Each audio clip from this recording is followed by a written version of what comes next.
Use me or brand me. Don't leave me here, pleaded the mail-order bride, Millionaire Cowboy's answer. The town of Silver Creek was quiet, dry, and full of long shadows that stretched across the land when the sun began to set. It was a kind of place where everyone knew each other, but few people truly knew happiness. Life here was hard, and people learned early how to survive more than how to dream. On the far edge of this town stood a large ranch owned by a man everyone talked about, but few truly understood. His name was Dawson Kane, a millionaire cowboy who had built his fortune through cattle, land, and business deals. He was respected, feared, and mostly left alone. People said he had everything a man could want, but they also said he never smiled anymore. On a warm morning, a wagon slowly entered Silver Creek. Inside it sat a young woman named Eliza Harper. She held a small suitcase tightly in her hands, as if it was the only thing keeping her grounded. Her face showed both hope and fear. She was coming as a mail-order bride, sent through letters and promises she had once believed in. But those promises felt very far away now. Eliza had grown up in a small, struggling village. Life had not been kind to her. Her parents passed away when she was young, and since then she had learned to survive on her own. When she received the marriage proposal from a man in the West, it seemed like a chance for a better life. The letters had spoken of safety, land, and stability, but they never truly spoke of love. Still, she accepted, because she believed it was better to try than to remain trapped in the same broken life. As the wagon stopped in front of the Kane Ranch, Eliza stepped down slowly. The land around her was wide and open. Horses moved in the distance. Workers were busy near the barns. Everything looked strong and expensive, but also cold in a strange way. A man stood near the main house. He was tall, wearing a dark coat and a hat that shaded his face. Even from a distance, Eliza could feel his presence. This was Dawson Kane. He walked toward her without hurry. His boots pressed firmly into the dry ground. When he reached her, he looked at her suitcase first, then at her face. His expression was unreadable. "So you are the bride they sent," he said in a calm but heavy voice. Eliza nodded slightly. "Yes, I am Eliza Harper." There was a long silence. The wind moved dust across the yard, and the sound of distant horses filled the space between them. Dawson finally spoke again. "I didn't ask for this marriage." Those words hit Eliza harder than she expected. She had traveled far, holding on to hope, but now she felt like that hope was breaking in front of her. Dawson turned slightly, looking away from her. "You can stay here if you want. You will have food and shelter, but don't expect anything more than that." It was not warm. It was not welcoming. It was simply a statement of conditions. Eliza felt her throat tighten. She had imagined many things about this moment. Meeting a husband, building a new life, maybe even finding kindness. But nothing in her imagination had prepared her for silence and distance. Still, she did not move. Dawson waited for a response, but she did not turn away.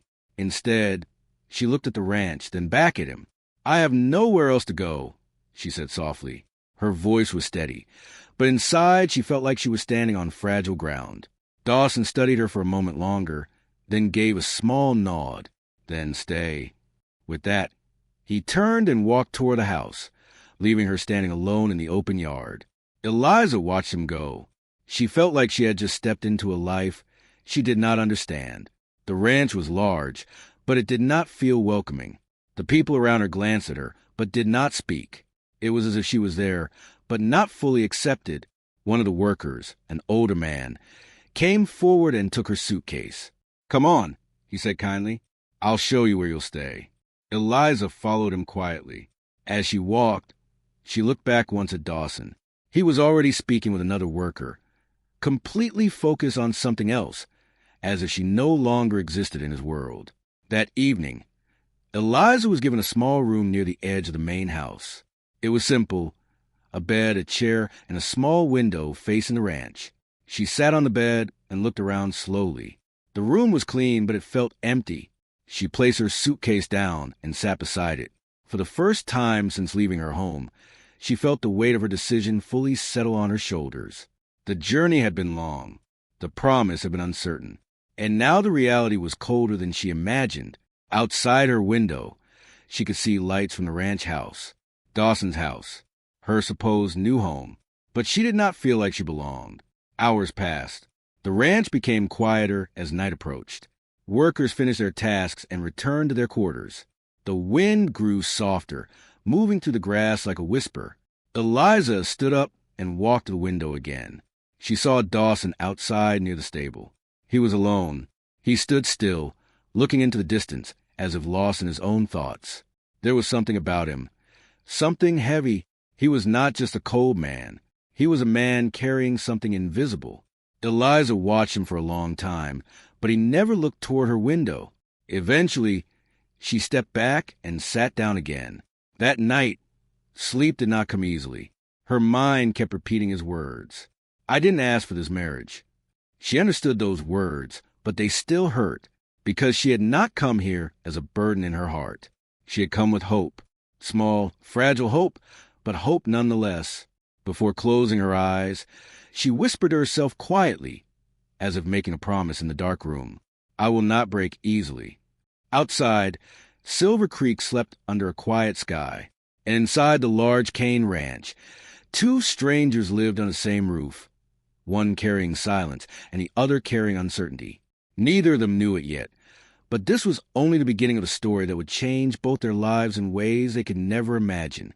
The morning in Silver Creek came slowly, as if the land itself was tired of waking up to the same hard life every day. The sun rose over the wide fields, painting the ranch in soft golden light, but there was no warmth in the way Eliza Harper felt inside. She had spent her first night at the Cane Ranch in silence. The bed was simple, the room was quiet, and her thoughts had been louder than anything else. Every sound outside the window had made her wake up again and again. Horses moving, wind passing through wood, distant footsteps. Everything reminded her that she was in a place that was not yet hers. Eliza stood up early. She smoothed her dress, took a deep breath, and opened the door.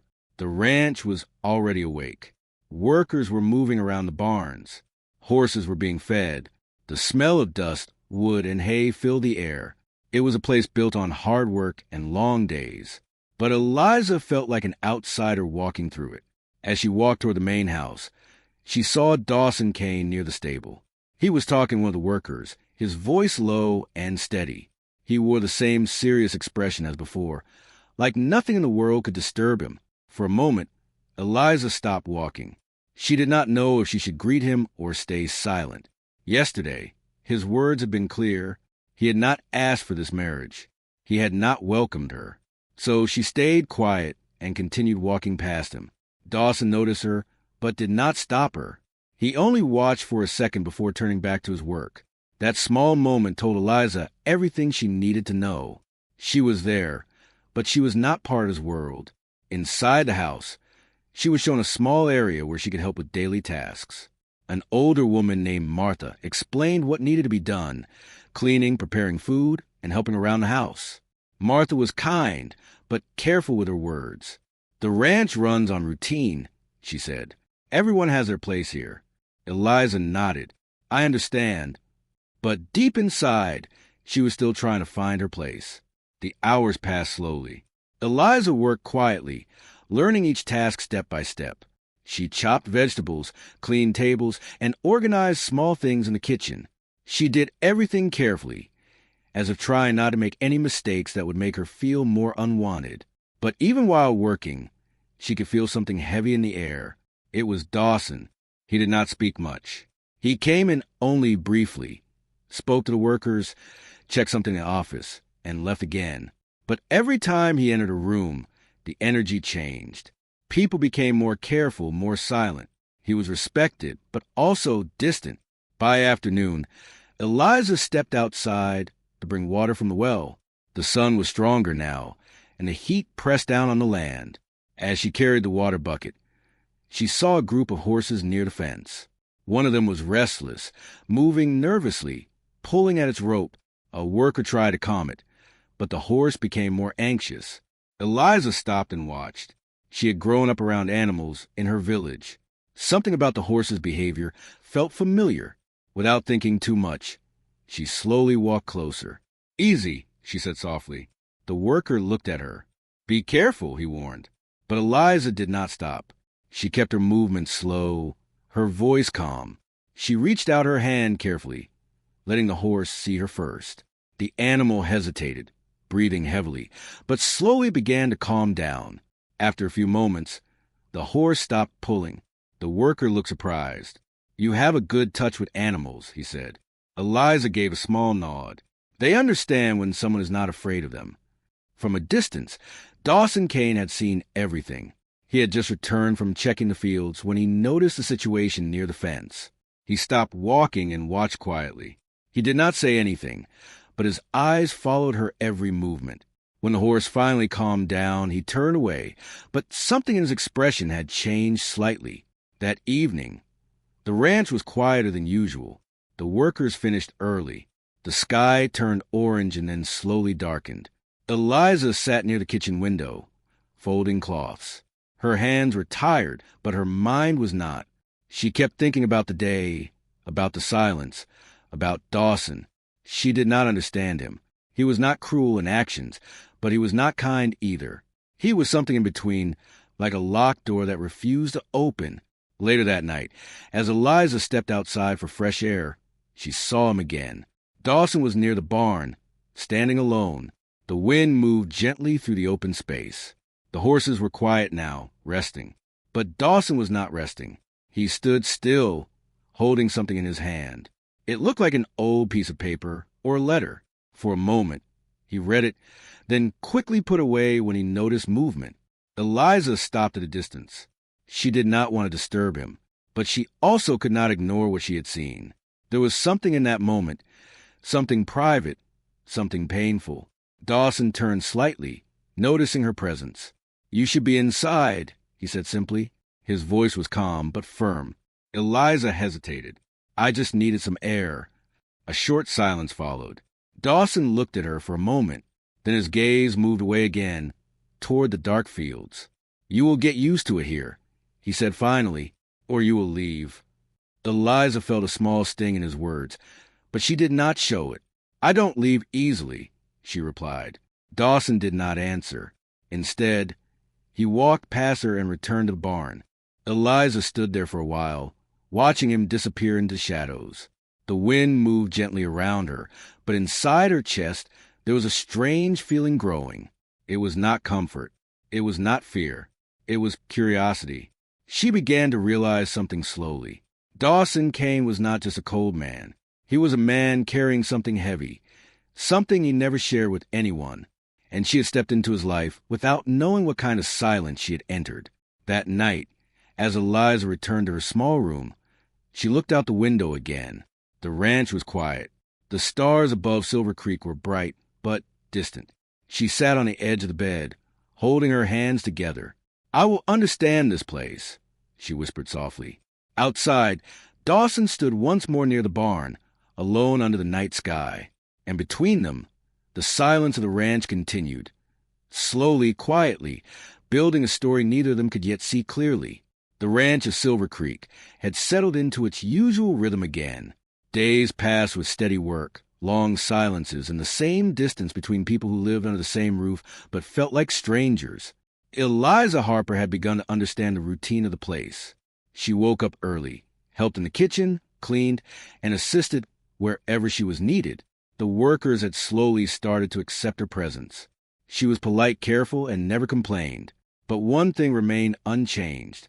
Dawson Kane. He was still distant, still quiet, and still wrapped in a kind of emotional wall that no one seemed able to break. He spoke when necessary, gave instructions when needed, and then returned to his own world. Eliza noticed everything, even small details. The way he never stayed in one place too long. The way he avoided long conversations. The way his eyes sometimes looked far away, like he was remembering something painful. She did not understand him, but she no longer feared him. Instead, she felt something else growing inside her. Curiosity. One evening, after a long day of work, Eliza was cleaning the kitchen alone. The sun had already set, and the ranch was slowly becoming quiet. The sound of crickets filled the air outside, and a soft wind moved through the wooden walls of the house. As she wiped the table, she heard footsteps. Dawson entered the kitchen. He did not speak at first. He simply poured himself a glass of water and stood near the window.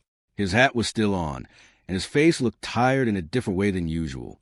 Eliza continued her work quietly, not wanting to disturb him. But after a few minutes, Dawson spoke without turning. "You don't have to work this late." Eliza paused. "I wanted to finish." A short silence followed. Then Dawson finally looked at her. For a moment, it felt like he was studying her again, like he always did. But this time there was something different in his eyes. Less cold, more tired. "You shouldn't stay here," he said quietly. Eliza placed the cloth down slowly. "You already said that before." Dawson did not respond immediately. He looked away, toward the dark window. "This place, it is not simple," he said. "People come here thinking they can build a new life, but it changes them." Eliza took a small breath. Maybe change is not always bad. That sentence made him stop. For a moment, the room was completely silent. Even the wind outside felt still.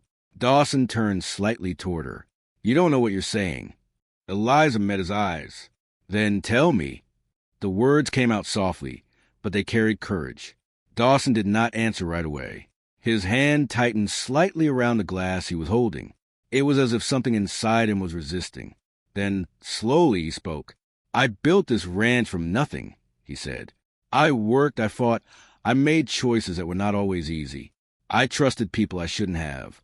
His voice lowered slightly. "And I lost things I could never get back."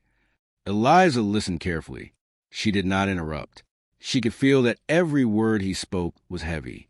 Dawson continued. "There was a time when I believed people were honest. That belief did not survive long."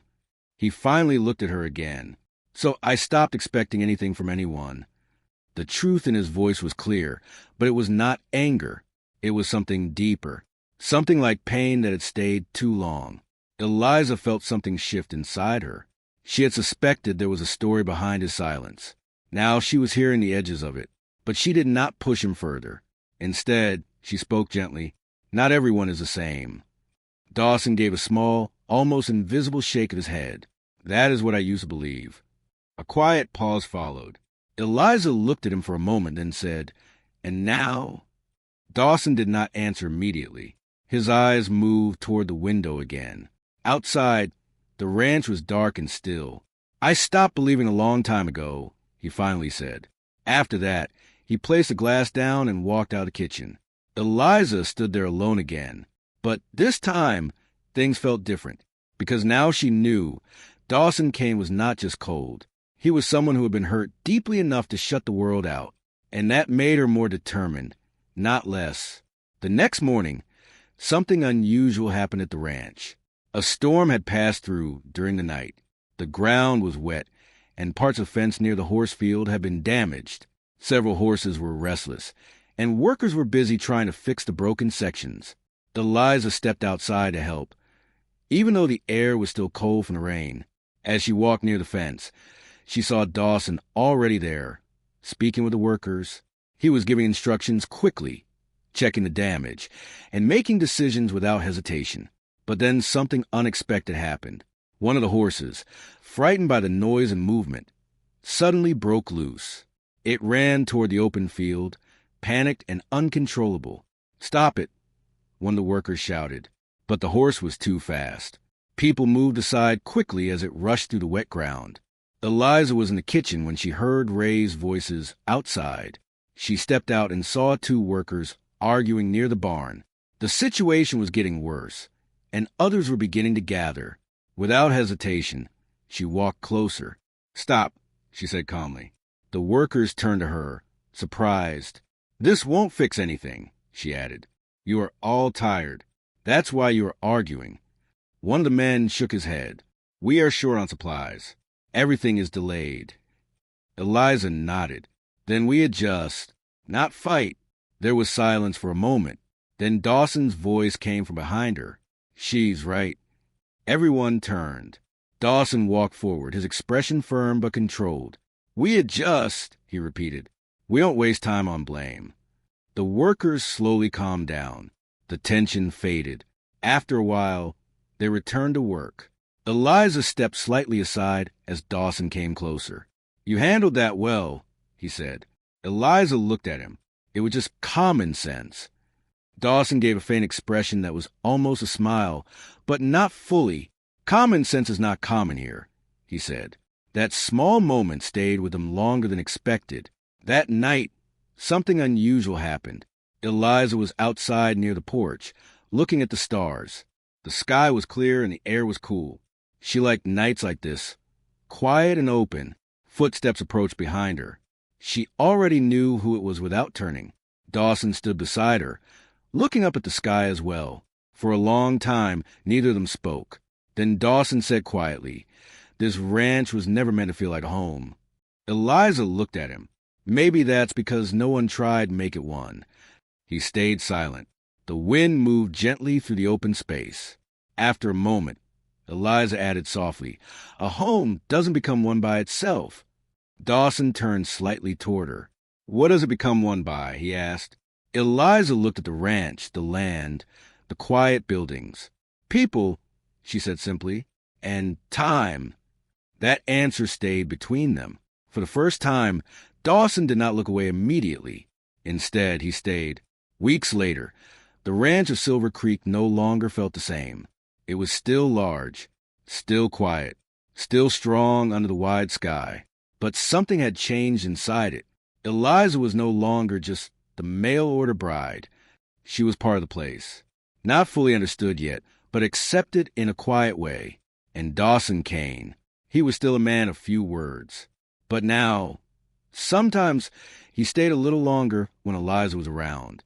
Sometimes he listened more than he spoke. And sometimes, when the wind moved across the ranch at sunset, two people stood in the same place, not as strangers anymore, not as forced names on a paper, but as two lives slowly learning what it means to share silence, and maybe one day, something more than silence,